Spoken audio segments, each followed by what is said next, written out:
Oui, vai, vai.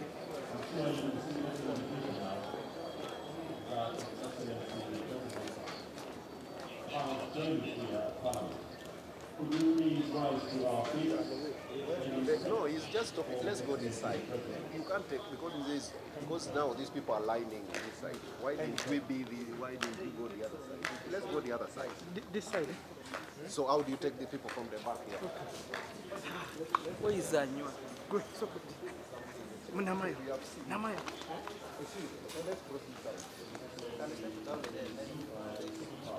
Namayo, namayo, namayo.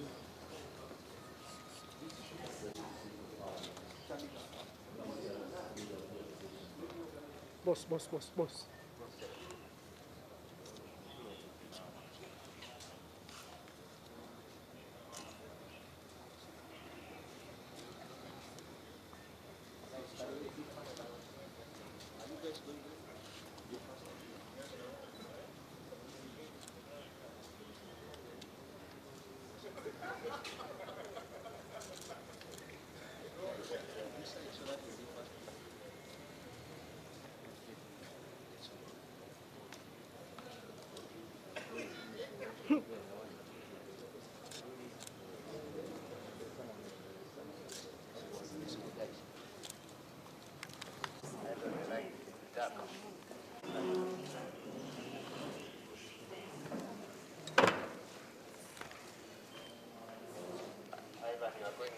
Boss, boss.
General Yoweri Kaguta Museveni.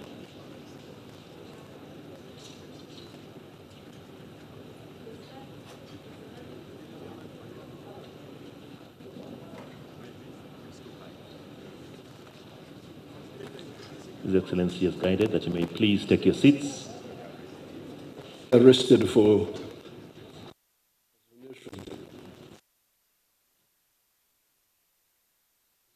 Parliament. So I came to just, which I've already done. One was to lay a wreath on the coffin of our late brother, which I have done in the presence of the Speaker and the Vice President. Then talk to the family, which I have done. So what I'm remaining to do now is to make a few remarks regarding what I saw and I heard of Moses Ali. Some of the things I saw, some I heard. I didn't see him all the time. And from you, I was able to hear and see three elements of his contribution to Uganda. Number one,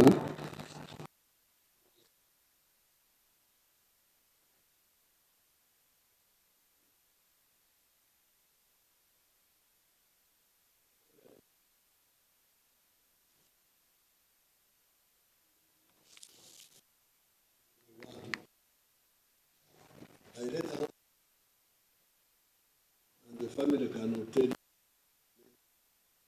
documented. Remember,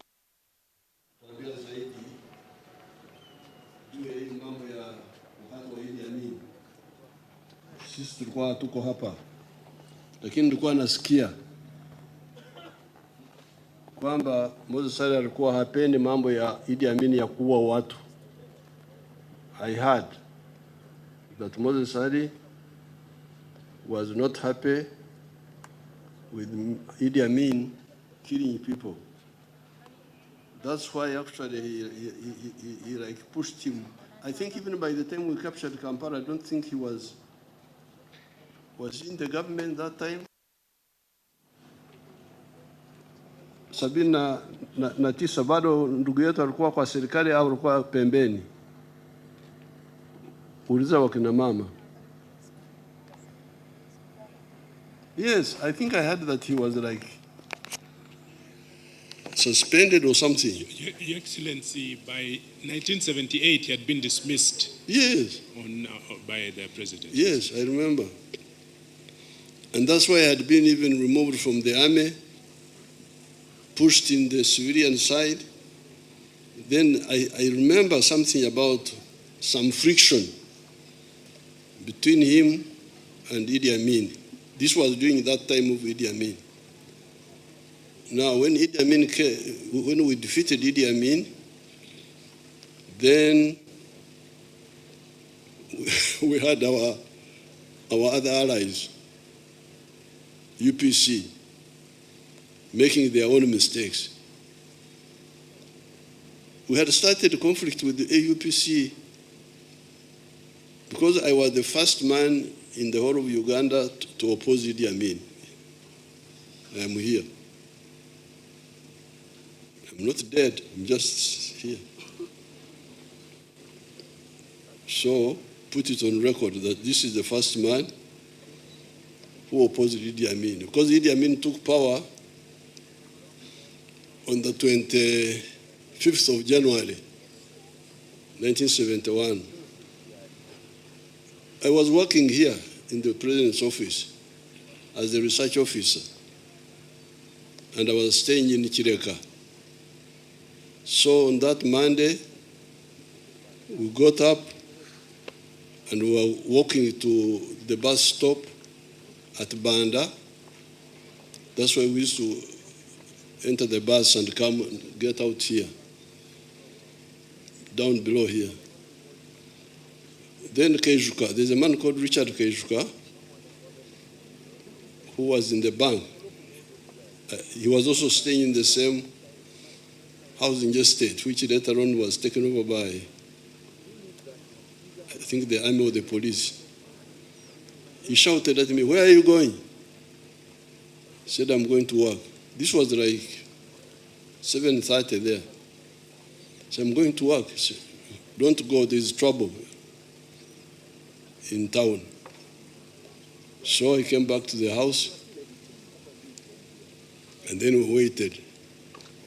Then around 3, I think, they announced how Idi Amin had overthrown Obote. Immediately, we connected. I don't remember how we connected because the phones were not, but I think they were working. They were this landline because we were able to meet quickly. That same afternoon, by about 4 or 5 there, we met at Bugorovi in Yona Kanyomozi's house. The ones I remember who were there, the one I remember is Ruhakana Rugunda and Kategea. They must have been there. I don't remember the others. Kanyomos was also there. And then we said we were going to fight Idi Amin. And then we said that you, Museveni, they said, you go to Tanzania and link up with Mwalimu. So the following day, the 26th of January, I went to the bank, got some money, and on the 27th, I left Kampala here with 2 people from Katwe, our Bawajere group of Katwe, Abbas Chiwazo and Zubair Bakari. We went up to Mbarara linked up with Wananuka, who was Secretary General there. He gave us 2 chiefs, Katundu and Lachi, and we Volkswagen vehicle, and we entered Tanzania. And that was the beginning of the fight against Idi Amin. But when we were fighting Amin, you could see the mistakes of UPC. So many mistakes. But the particular mistake which affected the country later was the one of revenge. Revenge. We must revenge. Idi Amin killed Langis, killed Achoris. We must kill West Nilas. So we opposed them. We said, you people, what you are talking is nonsense. And in 1972, when we attacked and then we were defeated and had to go back, we almost fought among ourselves. Because I captured a lorry full of soldiers and weapons at Kaberevere, 9 miles from Bara. I captured them. They didn't fight, these Amin soldiers, they just surrendered. They had a lorry full of weapons. Some ran away, but some were captured. It was September 1972. So the grass was burnt. Orhira when the grass is burnt. So I left these soldiers lying down. There were like 5 or 6 of them who had surrendered. The others had scattered in the bush. Then I went to unload the guns, G3 guns from the vehicle. Then I had bullets. They had these idiots of UPC killed these people. 5 of them shot like that. We almost had a fight there. You people, why kill people who have surrendered? So, by that time we were defeated, we had to go back. We lost so many people. We came up to the barracks in Mbarara, but it was not well organized. Then I was able to, there were 330 people on that side. I was able to take back 46. All the others died there. September 1972. So, when we came now, 79, defeated Amin this time, again, the mistakes of UPC. When the Tanzanians were here, we talked with them, please don't allow these confused people to kill Western Islands. Because the people in Western Islands did not run away. They waited for us, they received us. But now, when the Tanzanian army withdrew,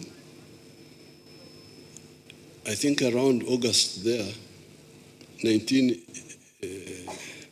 think 79 or 80, I've forgotten the details. Then that's how the massacres in Western Nile started by the UPC. That is what generated the refugees from West Nile to go into Congo and South Sudan. Many of these young people here who are with us in Parliament were born in Congo, if you ask them. Who were born in Congo? Let's see Congolese, you come. And South Sudanese,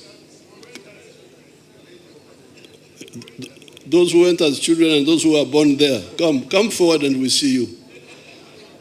We are not sure whether you are Ugandans or not.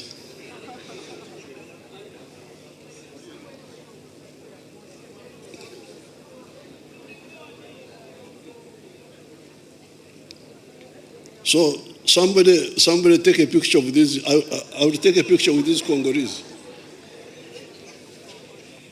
Yeah, Your Excellency, as we take the picture, In 1979, 1980, I was in Pokea Seminary and our school was destroyed and we had to go to Congo and sleep in the chapel.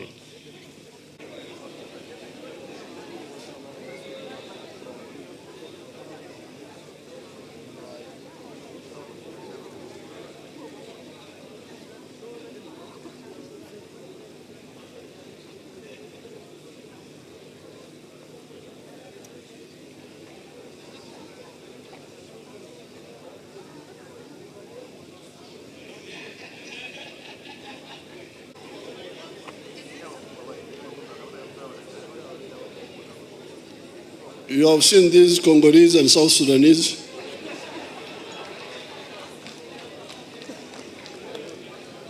This was all due to the mistakes of UPC. Now, that's when now Moses Adi, because remember Moses Adi had been fighting the mistakes of Idi Amin quietly in their group. And that's why Idi Amin had dismissed him. But now, he had now a new problem, UPC. So that's how Moses Adi now, and others, Bamuze and others from West Nile, had to form groups to resist UPC now. 500,000 Ugandans were in Congo and in South Sudan. That time, Uganda was number 4 in the whole world regarding the refugees who were coming from here. I think the first was Afghanistan, followed by, I think, Ethiopia, and another one. Uganda was number 4. We had that medal of generating refugees. So when the NRM defeated UPC and Okero's group, we went up to West Nile. I got in touch with these groups of West Nile. No. Let me go back a bit. So now, when we launched our own fight against UPC, now this round, February 1981, 6th of February. And we fought, we started fighting. Then on the 6th of June 1981, I had to go out to look for support. I left Matuga, went through Buama, entered the boat at Katevo, entered the boat and went to Kenya, spending some night at Bubeke, in one of the islands. Then I went on to Libya, meeting Muammar Gaddafi on the 21st of June, 1981. Now, when I was in Libya, I met there the former Amin groups for the first time. Moses Adi was there. There were other groups. There was a fellow called Amin Mutiawa. Other people like Habib Kajimu were there. Now, that time we agreed to, the Libyans wanted us to unite, to become one group, but we said no, because of the history of our country. Let's first operate separately. Let the NRA continue doing work separately. The West Nile groups can do their work separately. Kayira can do his work separately, but we coordinate until we agree on the policies properly. So that's how I met Moses Adi for the first time. But he was, you could see he wanted cooperation. And he was not, the problem with Africans is inferiority complex. When they are Christians, they try to become Europeans. Oh.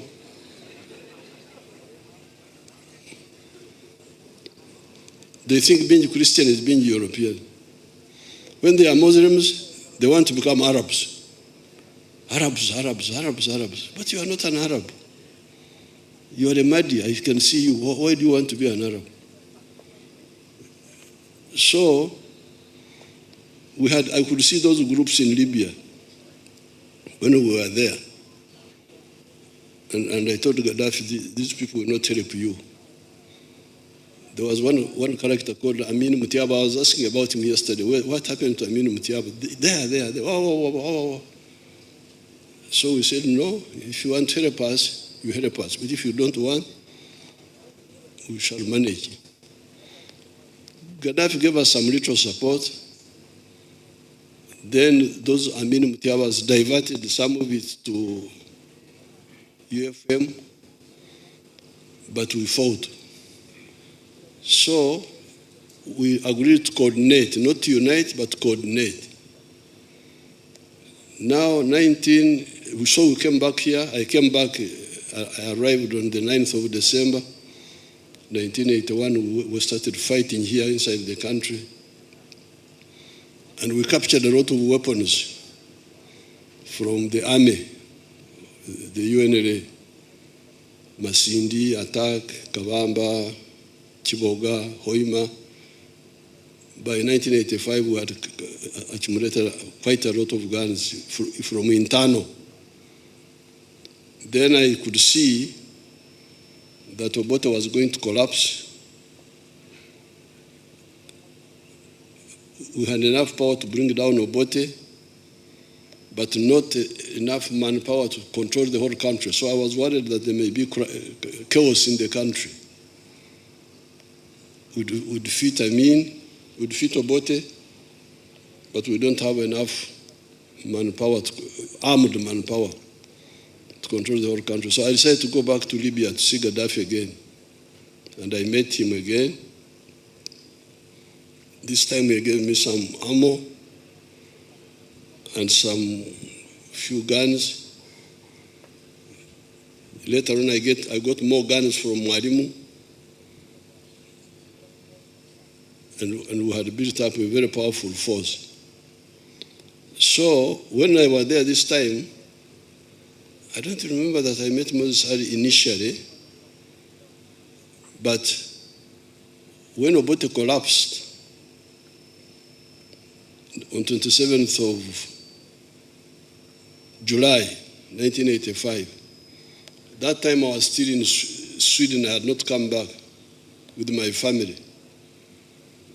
I rang these people. I rang Otito Kero. I rang Basilio Kero. I rang, I think, Semogere also, Sebana Chisto, Oraro Tunu. And I said, you people, don't form a government alone. You just form a government together. Now, with the usual witchcraft of Uganda, where people, as if they are bewitched, they said, no, we don't have to wait for NRM. We go ahead and form government. And we leave NRM alone. So, they did. They formed the government, Tito Kero, I don't know who, all those. The idea was to isolate NRA, form government, bring DP, bring the Amin groups, then isolate NRA. So we warned them, please, if you do that, we are going to deal with, to destroy you, to fight you. But they were not listening. They went ahead and formed government, and we launched our attacks in August, starting clearing the Ruero Triangle, the detachments which were there, then swung west, attacked Mubende, cleared it, I think some of the groups of Amin were in Mbende. You can ask the Sarens, I don't remember very well. Then Fort Porto, then Kasese. Then we swung east to Mbarara, Masaka, and arrived at Katonga. Now, where Moses Sadi, now you see now his second characteristic. Loving freedom, which I've already talked about, opposed Amin in their own quiet ways, resisted UPC when UPC came in because of their mistakes. So that is one characteristic, freedom fighter, which I can give authoritative evidence on because I was there. But now, the second quality is peacemaker. Because he was with Dr. Adrico. I used to hear Moses Sadi with the doctor, Moses Sadi with the doctor, Moses Sadi with the doctor. I thought the doctor was a medical doctor. But when I met them, so when they came to Kampala, they found the population was really hostile to the group, that group of Okero and so on. So they went back to Libya and contacted the Libyans. Me, I had already finished with Libya. I was coming back to finish the whole job here. Because the Libyans had given me 1 million rounds of ammunition, 800 rifles, but Marima had given me more rifles, 1 million rounds and 5,000 rifles, so we were in a very powerful position. So I was coming back to finish off the job. But then Gaddafi called me, said, no, you come back here. There is something.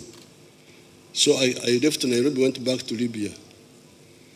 Then I found Moses Sadi there, and Dr. Adrico, this is the doctor they were talking about. He was a doctor of something else, not medicine. So I said, what do we do now? They said, no, because they were already part of the other effort to isolate NRA. Unite everybody, isolate NRA. But when they came, they said, this is a mistake. That's how they looked for Gaddafi to call me. And I went back and then I said, okay, if you want to pull out, we shall see how to assist you to pull out. Don't involve yourself in the fight for Kampala because we are going to attack Kampala. Because by this time, we were at Camp Ringisa. We had defeated all the counter-offensives of the poor boy who died. What was his name? Lieutenant Colonel Odwar, Eric Odwar. We had defeated them and we were at Camp Ringisa. On this side, we were at Toborova, on Mutiana's side. We were going to. So I agreed with Moses Sadi that the UNLF people who are already part of this group, which was in Kampala, pulled out slowly, and he pulled out slowly. They didn't fight us when we were entering Kampala. That's how our cooperation now started. Then there are others who persisted in trying to oppose, like Juma Orsi. Eventually he died in there. So that is the second characteristic of Moses. Dialogue rather than confrontation where possible. The third one, he was really a lover of West Nile. Always pushing for the programs of West Nile. The tarmac road, the electricity, the issue of the veterans, he was always in the forefront. and many of his pressures on us have already brought results. The roads are now tarmac all the way up to Oraba. We are now even tarmacking the one of Ajumani, Moyo, Yumbe, Koboko. Electricity is now linked. The grid. Now, you, the people, the leaders of West Nile, there is something I used to tell Moses which you must now work on. Yes, the infrastructure is now there, and we are going to expand it. There is the road from Nebi to the border with Congo, and along there up to Aru. There is this other road from Pakwach to Rhino Camp, and then along the Nile. We are going to work on those roads. But remember what I've been telling you in the campaign. People don't sleep on the roads. They sleep in their houses. So the issue of the household incomes for West Nile is something we should agree on. Ever since the tobacco got problems, we need new enterprises. And I have given guidance on all this time on those issues. So therefore, I came here to tell you what I saw with General Moses Ali. Number one, freedom fighter. Number two, peacemaker. Number three, development person. That's what I saw. I hear that even in the Muslim group, that's why his body had to be taken to Old Kampala, Chiwuri, and Naguru. That's what, I didn't know which faction he belonged to among the Muslims. But apparently he belonged to no faction. He was neutral. So this is the Moses Ali I saw. May his soul rest in eternal peace. Thank you so much. Sali mujikirako ng'omuntu eyali mwesimbu nga tayagala nnyo okuweereza ensi ye. Abadde akuuma obudde era nga oba muwa miitingi yonna okukyeyalinga bw'agamba tumiitinga ssaawa 2 zibeera 2, 4 zibeera 4. Abadde akipinga tayi, abadde agezaako okulaba mbu buli gavumenti kintu kyonna kyebeeramu. General Moses Ali abadde yeekakana ajja ate nga tumulaba nga mulwadde naye nga tayagala kusigala waka, tayagala kumisinga anything. Olaba mu kabineti abadde atuuka nga ffenna yatusooka despite of his condition. Bagamba natuchallenginga. So abadde muntu ayinza okulaga nti anyiize naye mu kaseera katono n'amala n'aseka. So mujjukirako ng'omuntu abadde mu butuufu ng'ayagala ensi ye ate nga akuuma obudde ate nga tayagala kwetoolola na bintu wabeera mu nsonga ayagala egwe mangu. So tujja musuwa naye ate twebaza Mukama nti amuwadde time okusavinga ensi ye. So omwoyo gwe Mukama agulamuze ekisa ate awumule emirembe. Tufiiriddwa nnyo General Moses Ali kubanga abadde musajja mmekete ate omusajja ateesaasira ng'aweereza abantu aba Uganda. Mulabye ddala nti niwaabadde mu budde obuzibu nnyo nga mulwadde abadde afaayo nnyo okuweereza eggwanga lye. Ekyo kigendamu misinga. Olabye ddala ng'omuntu alwalamu akantu katono nnyo n'ebyokukola n'abivaako. Naye wano ni mu kaseera kabeerere ddala ng'omulabye ddala nga bambi muzeeyi ali mulwadde naye ng'afaayo ajja ku paliamenti agira ddala mu kuweereza abantu ku mikolo gy'eggwanga.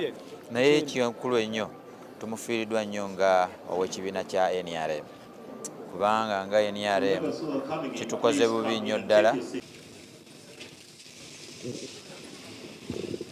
His Excellency the President has delivered his address and condoled with Parliament and the people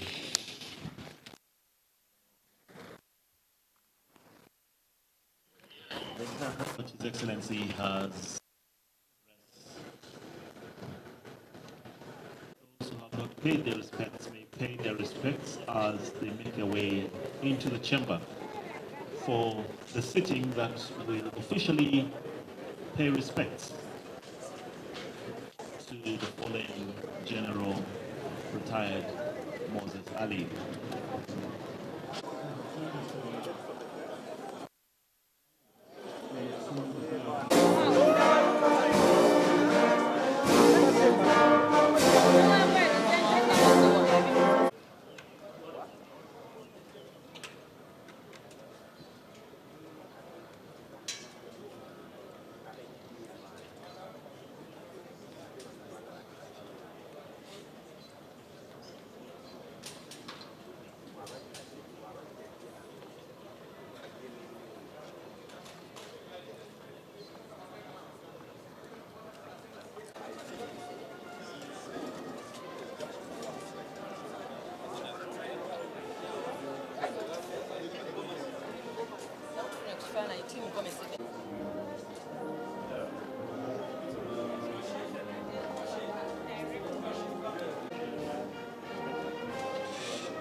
balugwala banubi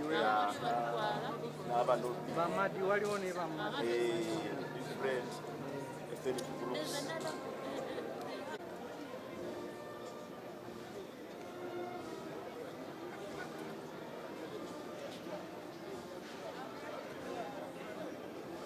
But now, I think I want to just put the ministers in the Yes, no, no, that's okay.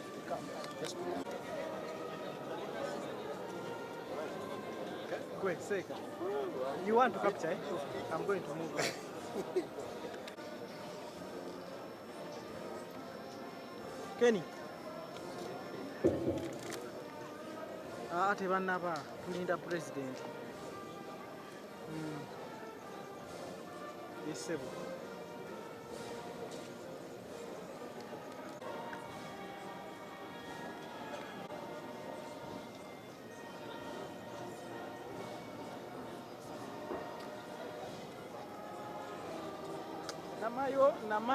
Namayo kyewakoze.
distinguished guests, mourners, for the benefit of those who have just joined us, allow me to main session today. So our sitting out here today is to receive His Excellency the President and allow him to pay his respects as well as address the condolence speech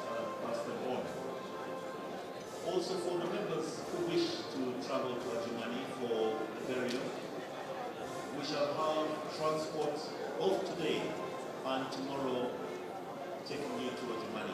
For those who wish to travel today, there shall be one bus departing here at 4 p.m. There shall be a bus departing Parliament at 4 p.m. And for those who wish to